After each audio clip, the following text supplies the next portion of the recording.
C'est un projet que personne n'a voulu éditer à part Amélie. Quand j'ai rencontré Amélie, je l'avais présenté à 2-3 maisons d'édition qui se disaient que c'était trop posé, trop compliqué et que ça ne marcherait pas forcément. Et Amélie est venue me voir en me la demandant. Et elle y a cru et voilà. Et moi j'ai cru en Amélie. Alors, Vertigo, j'ai imaginé Vertigo quand j'étais à l'école et que je devais faire un projet autour de la cabane à fabriquer soi-même.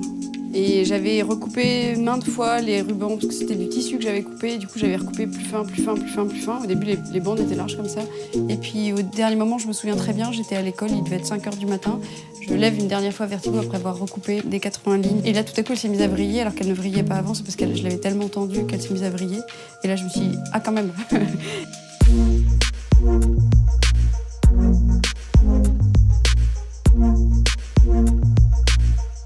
L'assemblage de Vertigo, dans la mesure où elle fait 2 mètres de diamètre, était évidemment un défi, puis une question très récurrente de la part de nos clients.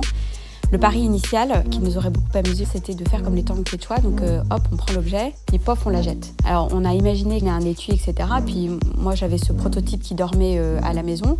Puis voilà, tous les gens qui venaient dîner, je leur disais, bon bah voilà mon nouveau produit, perché là-haut. Et accessoirement, voilà comment il est vendu. Et j'ai vu l'angoisse sur le visage de mes copains qui passaient, etc. De dire, non mais je peux pas la jeter.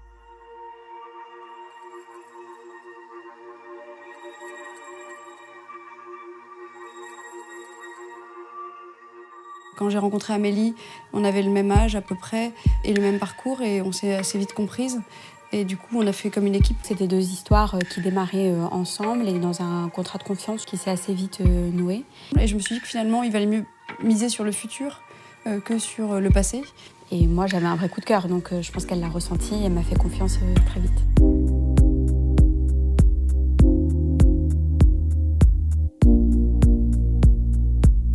Le processus créatif de façon générale chez Petite Friture et en particulier avec Constance est vraiment à l'initiative du designer. Elle me dit tiens, j'aimerais qu'on fasse un nouvel objet ensemble et soit je réfléchis moi à un nouvel objet que j'ai envie de faire, soit je lui montre des choses que j'ai développées. Mais moi je ne brief pas, je ne brief qu'à partir du moment où il y a cette amorce pour dire très bien l'idée que tu as eue, voilà la direction qu'elle doit prendre pour pouvoir être éditée chez nous.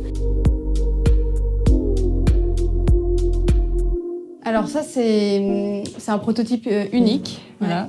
C'est un test qu'on a fait pour les 5 ans de la lampe Vertigo. On a fait plusieurs tests de couleurs et on en a retenu 2 qui étaient bleu clair et rose clair. Et finalement est restée celle-ci, voilà, qu'on aimait bien. Orpheline, et qu'Amélie m'a immédiatement envoyée en me disant je pense que tu sauras quoi en faire parce que c'est donc une de mes couleurs préférées. On a sorti beaucoup de produits, je pense pouvoir dire que c'est avec Constance qu'on a sorti le plus de produits. Il y a eu les boîtes Kern, des boîtes qui s'empilent avec des aimants. Il y a eu le miroir Francis, il y a Nubilo, il y a le miroir Panache récemment et on est en train de faire une nouvelle lampe aussi ensemble. Ce qui est un petit défi après Vertigo et qui, si on croise les doigts, devrait sortir en septembre.